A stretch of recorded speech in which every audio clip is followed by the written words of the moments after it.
I was standing in a middle school gymnasium on a Friday night, watching my 11-year-old son adjust his solar panel prototype for the third time, when I realized something I'd been avoiding for years. Trevor didn't need to fix anything. The project was perfect. He was just looking for someone else to arrive. Someone who wasn't me. My name is Aaron Bennett. I'm 34, and I've spent most of my adult life being the person everyone could count on. The reliable one. The one who answered at 2 a.m. when someone needed bail money, or a co-signer, or just a few $100s to cover rent. I worked as a research scientist at a biotech firm downtown, pulling in decent money. Decent enough to raise Trevor on my own, decent enough to pay my own bills, and somehow still have enough left over to fund half my family's lives. That night at the science fair, I checked my phone for the 8th time. No new messages.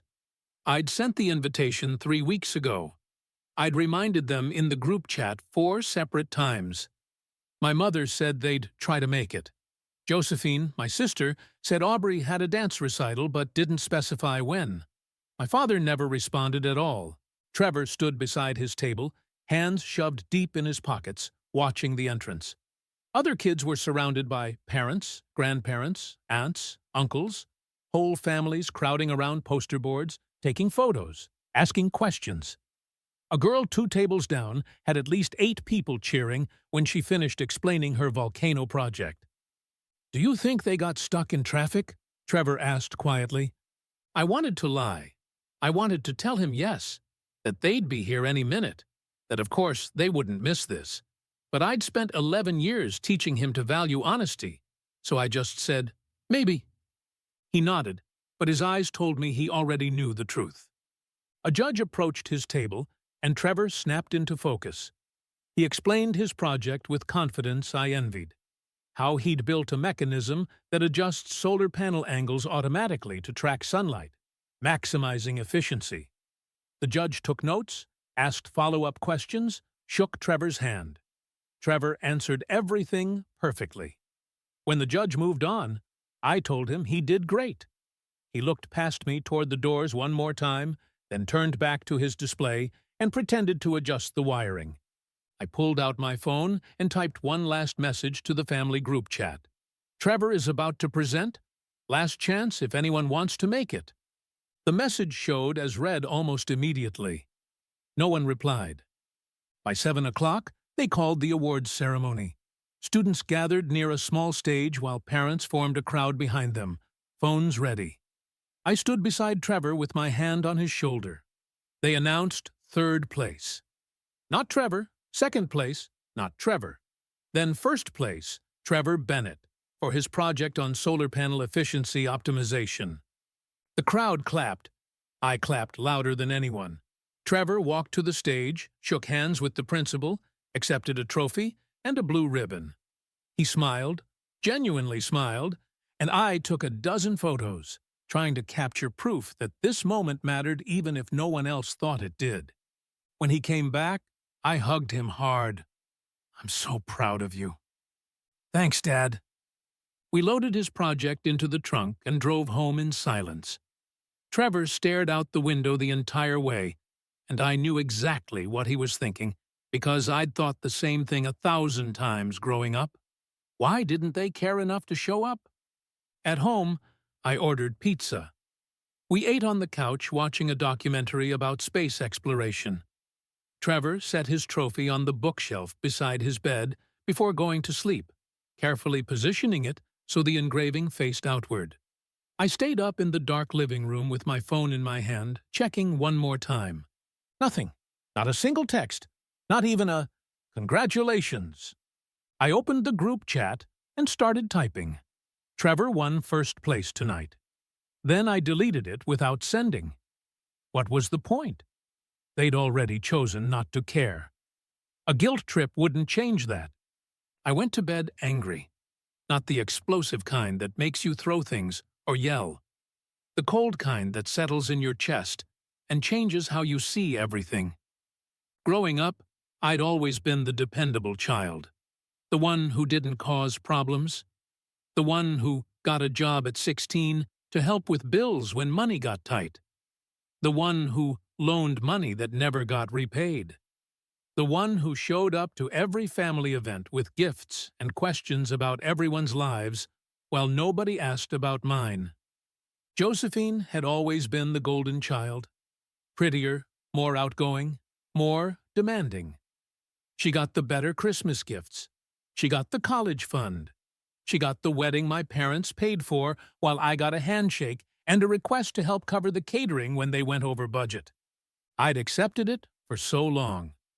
Accepted that my role was to support, to provide, to stay quiet. But watching Trevor practice his presentation alone, knowing nobody would show up for him either, something had shifted inside me. Sunday afternoon, I was cleaning the kitchen when my phone buzzed. A message from my mother. Your sister's kids need new laptops for school. The old ones are too slow. Can you send $2,000? I stared at the screen. 2 days. 2 days since Trevor won first place, and not one person in my family had acknowledged it. Not a text, not a call, nothing. But now a request. Casual, matter of fact, as if I existed only to transfer money when they needed it. I set the phone down, finished wiping the counter, rinsed the sponge, dried my hands. Then I picked up the phone again and typed a reply. Sure. I walked to my laptop and opened my banking app. The joint account I shared with my parents, the one that was supposed to be for emergencies but had become a funding stream, showed a balance of $8,400. All of it from my deposits. I initiated a transfer, every dollar, moved it into my personal account. Then I removed my name from the joint account entirely. Next, I opened my spreadsheet, the one I'd been keeping for 3 years. Every payment I made on their behalf, every co-signed loan, every bill I covered. I went down the list methodically. Electric bill autopay under my bank account.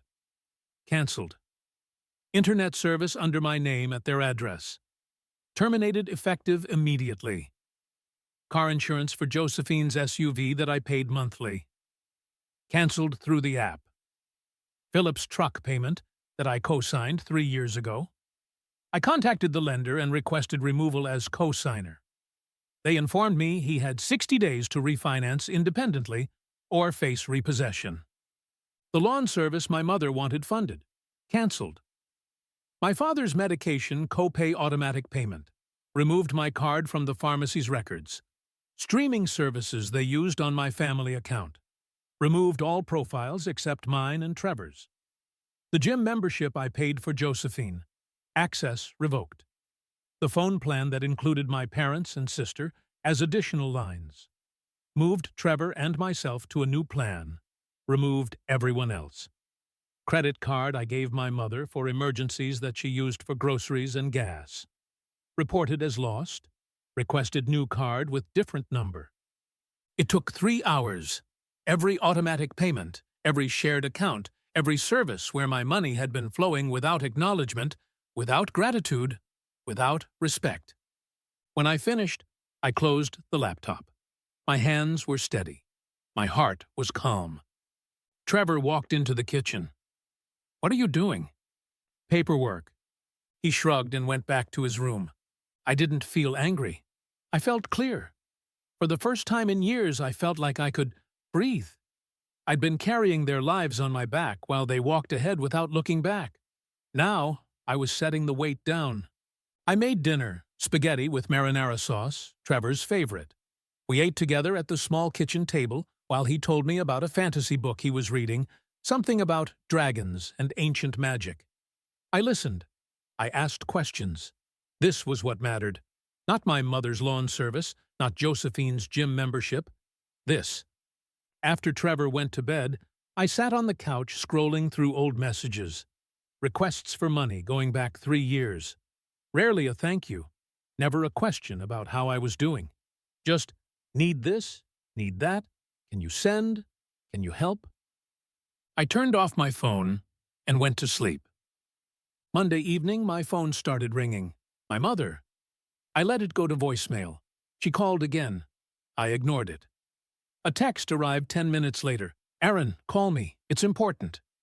I replied, busy. What's up? Or, The account is empty. What happened? I moved my money. 3 dots appeared, disappeared, appeared again. Why would you do that? I set my phone down and started dinner. Chicken breast, rice, steamed broccoli. Simple, healthy. Trevor sat at the table doing homework while I cooked. Another call, I declined it. Another text, Aaron, this isn't funny. We have bills. I replied, so do I. Josephine called next. I let it ring. Her text followed immediately. Mom says you emptied the account. What's going on? I typed back, I'm done funding everyone. What does that mean? It means I'm keeping my money. Several minutes passed. Then, you're being selfish. We're family. I didn't reply. Trevor looked up from his homework. Is Grandma mad? Probably. Why? Because I stopped paying for things. He nodded slowly, processing. Did she ever say thank you? I paused, spatula in hand. Not really. Then why did you pay? I had no good answer for that. I'd spent years telling myself it was what family did. You helped when people needed it. You showed up. You gave. But Trevor's question cut through all of that. Why did I pay when nobody appreciated it? Why did I give when nobody gave back? We ate dinner together. I asked about his day. He told me about a group project in science class, about how his teacher displayed his trophy in the classroom showcase. He was proud. I was proud of him. After he went to bed, I opened my laptop. My email was full. My mother, my father, Josephine, even Philip, all demanding explanations. Subject, what is going on? Subject, call me now. Subject, you can't just do this. I closed the laptop without replying. My phone buzzed again. Another text from my mother. We need to talk. This is serious. I turned off my phone and went to bed. Tuesday morning, I turned my phone back on. 17 missed calls. 23 text messages. I scrolled through without reading most of them. The tone escalated from confused to angry to desperate. From Josephine, the insurance company called. They said my policy lapsed. What did you do? From Philip, I just got a letter from the bank about the truck. Did you really pull yourself as co-signer? Are you kidding me? From my father, son, your mother is very upset. Please call us. From my mother, the internet stopped working. The power company sent a shut-off notice. What is happening? I made coffee, got Trevor ready for school, dropped him off, drove to work, did my job, came home, made dinner, helped with homework, lived my life. The calls kept coming. I stopped answering. By Wednesday, the consequences started arriving in earnest. My mother called at 7 in the morning while I was making Trevor breakfast. I answered, Aaron, the electric company shut off our power. Okay? What do you mean, okay? Fix this. I can't. I canceled the autopay. Why would you do that?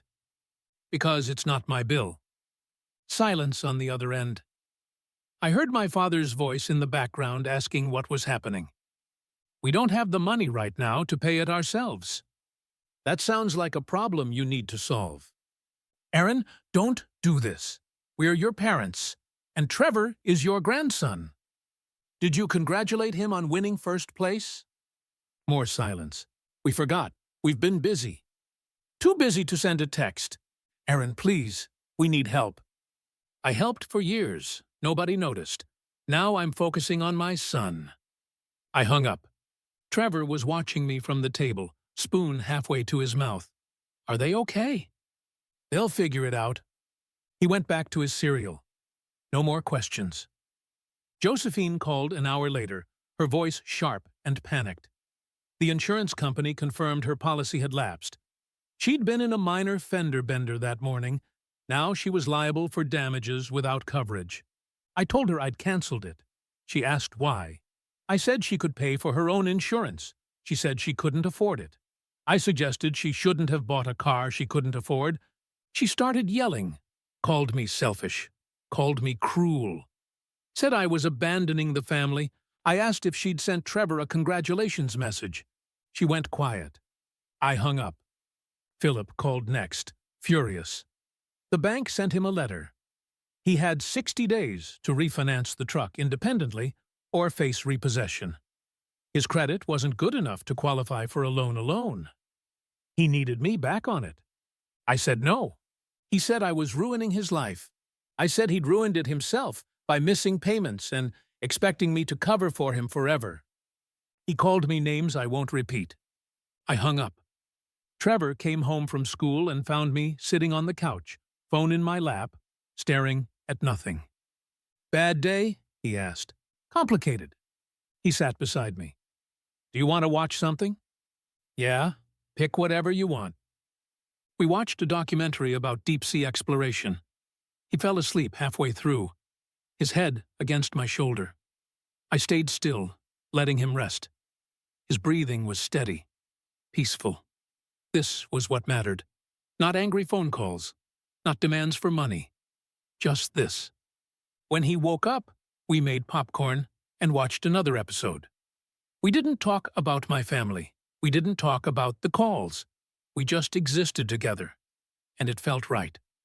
That night, after Trevor went to bed, I checked my email. My mother had sent a long message. It was a mix of guilt, anger, and desperation. She talked about everything they'd done for me growing up. She talked about family loyalty. She talked about how disappointed she was in my behavior. Not once did she mention Trevor. I deleted the email without replying. Friday evening, my mother showed up at my door, unannounced, uninvited. I opened it and found her standing in the hallway, arms crossed, face tight with anger. "We need to talk." "Go ahead." "Not in the hallway." I stepped aside. She walked into my apartment like she owned it, scanning the space, judging the furniture, the size, the simplicity. Trevor was at a friend's house for a sleepover. "Sit," I said. She didn't. She stood in the middle of the living room, hands on her hips, lips pressed into a thin line. "What is this about, Aaron?" "You know what it's about." "No, I don't. You empty our account. You cancel everything. You leave us scrambling, and you won't even answer your phone. What is wrong with you?" "You never answered mine either." "What is that supposed to mean?" I walked to the kitchen and poured myself water. Drank slowly, deliberately. She waited, fury radiating off her in waves. "Trevor won first place at his science fair last week." She blinked, caught off guard. "What?" "First place, out of 60 kids. He worked on that project for 3 months. I sent you the invitation 3 weeks in advance. I reminded you 4 times. You said you'd try to come." "Aaron, we had things going on." "What things?" "Your father had a doctor's appointment." "At 6 p.m. on a Friday?" She faltered. "We forgot. It slipped our minds." "It slipped all of your minds. You, Dad, Josephine, Philip, the kids, every single one of you. Not one text, not one call, nothing. We have busy lives. So do I, but I still show up. I still help. I still answer when you call asking for money." "That's not fair." "What's not fair," I said, setting my glass down with more force than necessary, "is that nobody in this family acknowledges me unless they need money. Nobody asks how I am. Nobody cares about Trevor. But the moment Josephine's kids need laptops, suddenly I exist again. We appreciate what you do." "No, you expect it. You've expected it for years. And I let you.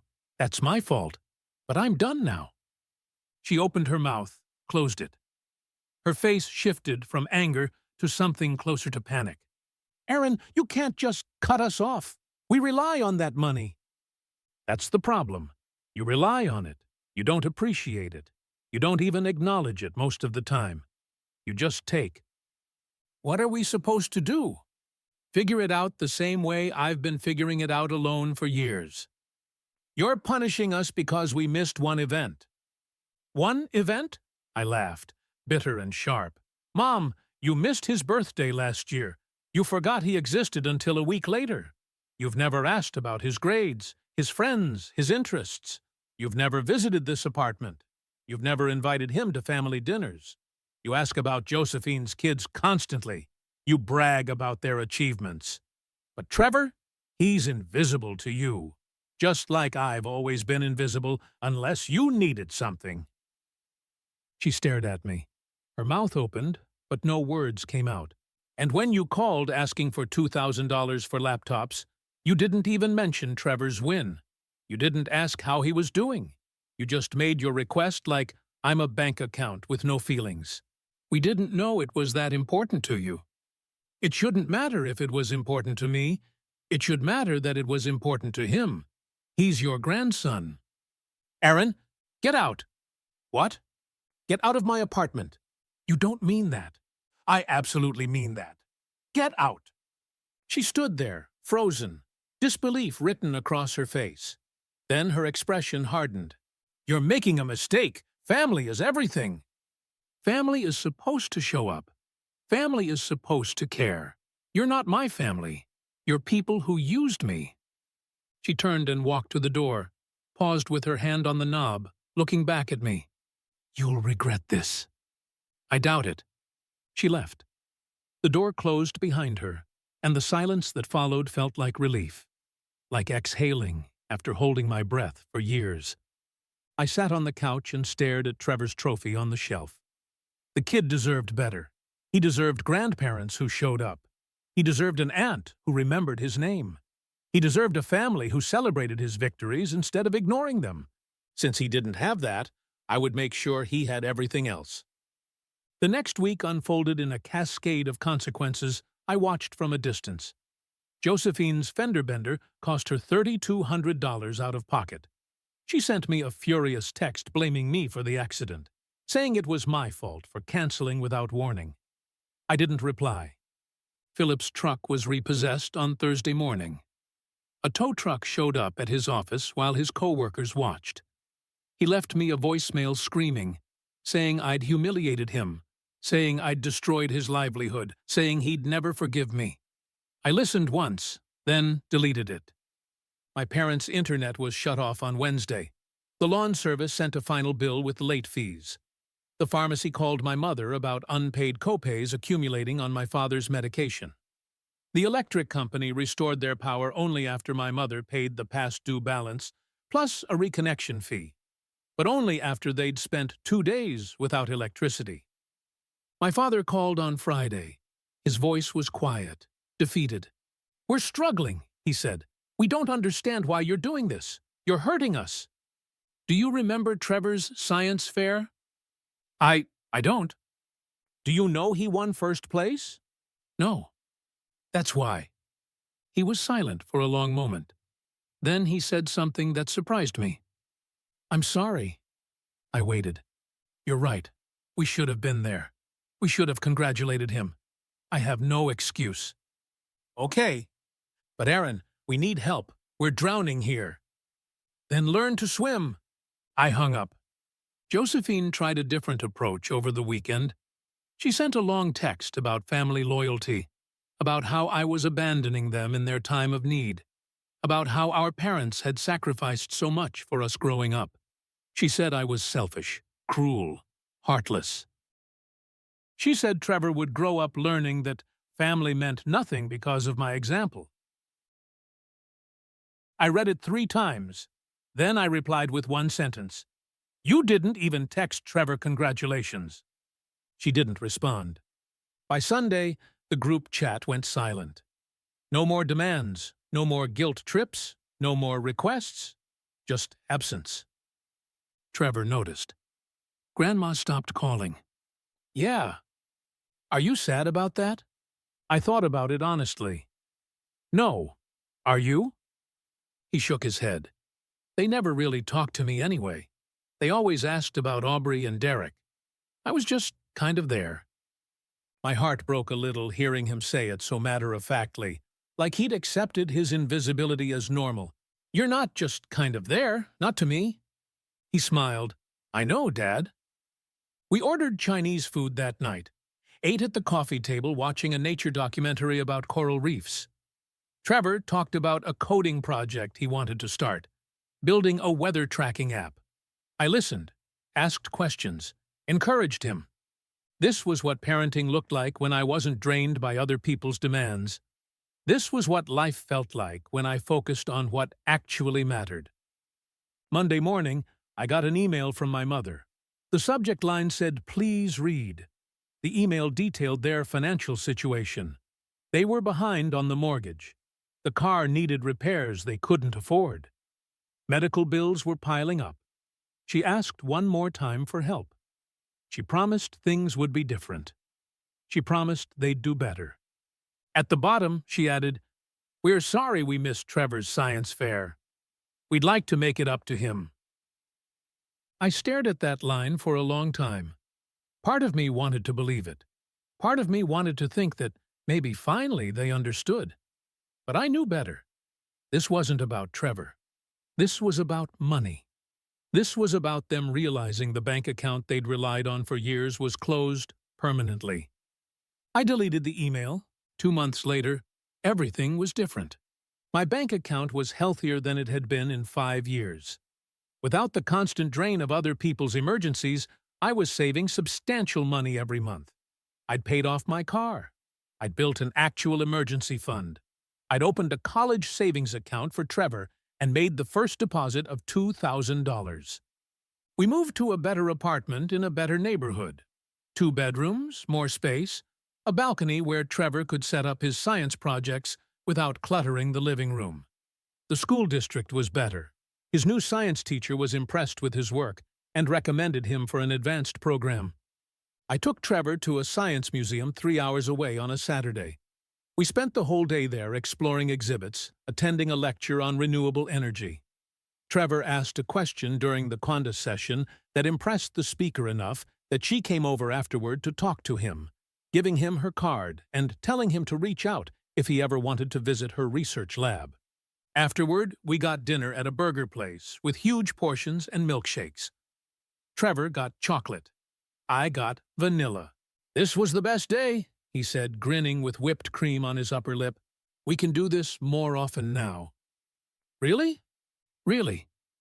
He looked at me, understanding dawning in his eyes. "Because you're not paying for everyone else anymore." "Exactly." We drove home late. The highway nearly empty, stars visible above us in the clear night sky. Trevor fell asleep in the passenger seat, his head against the window. I glanced over at him periodically, at this kid I was raising alone, at this brilliant, kind, resilient person who deserved everything good in the world. When we got home, I carried his backpack inside while he stumbled to his room, half asleep. I checked my phone before bed. One new message from my mother. "We're losing the house. The bank is foreclosing. Please, we need help." I read it 3 times. I felt nothing. No guilt, no obligation, no urge to fix it. They had treated Trevor like he didn't exist. They had treated me like an ATM. For years, I'd accepted it. I told myself that was what family did. You helped no matter what. You showed up no matter what. You gave no matter what. But they never showed up for me. They never gave. They only took. I typed a reply. "I'm sorry to hear that. I hope you figure it out." I hit send, then I blocked her number. I did the same with Josephine, with Philip, with my father. One by one, I removed them from my phone, from my email, from my life. The apartment was quiet. Trevor's science fair trophy sat on the shelf in his room, catching the light from the hallway. His new solar panel project, version 2, was set up on the balcony, tracking the sun automatically throughout the day. I sat on the couch and breathed deeply. No demands waiting in my inbox. No guilt weighing on my chest. No calls interrupting dinner.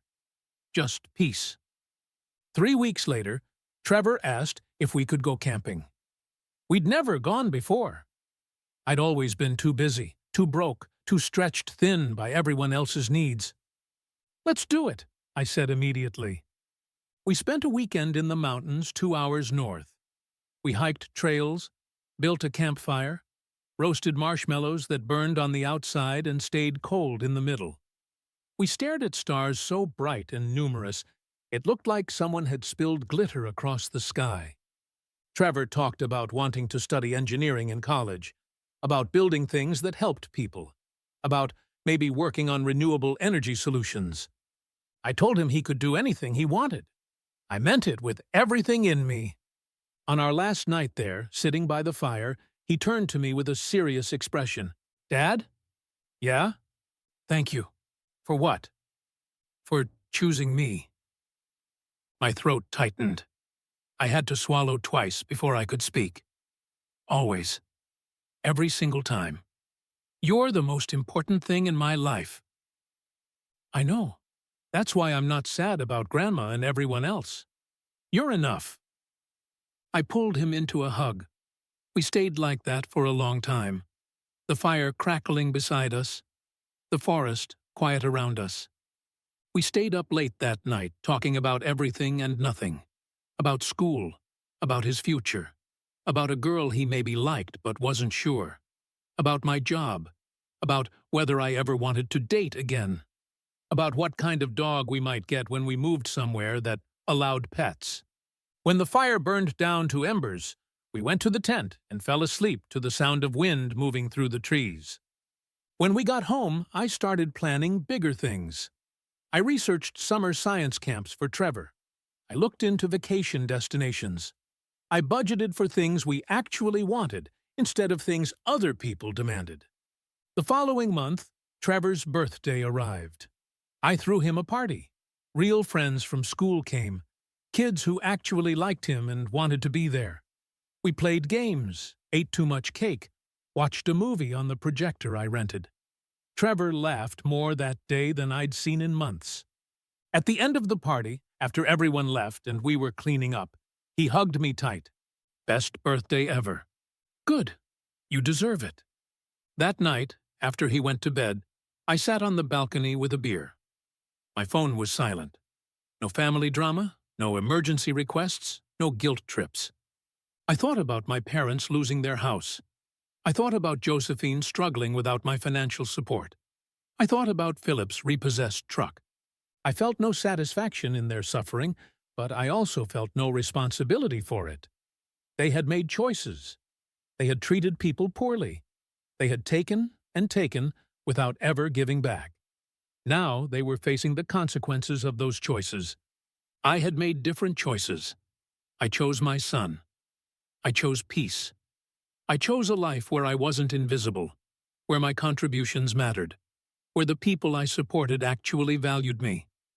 The night was cool. Stars were visible even through the city's light pollution. Inside, Trevor was asleep in his room, safe and loved and celebrated. Tomorrow, we would wake up and have breakfast together. We would talk about his upcoming science project. We would plan next weekend's activities. We would live our lives freely, unburdened by people who only called when they wanted something. I finished my beer and went inside. I locked the door behind me. I checked on Trevor one more time, seeing him curled up under his blankets, his trophy on the shelf, catching moonlight from the window. This was enough. This was everything. Sometimes cutting people off isn't cruelty, it's clarity.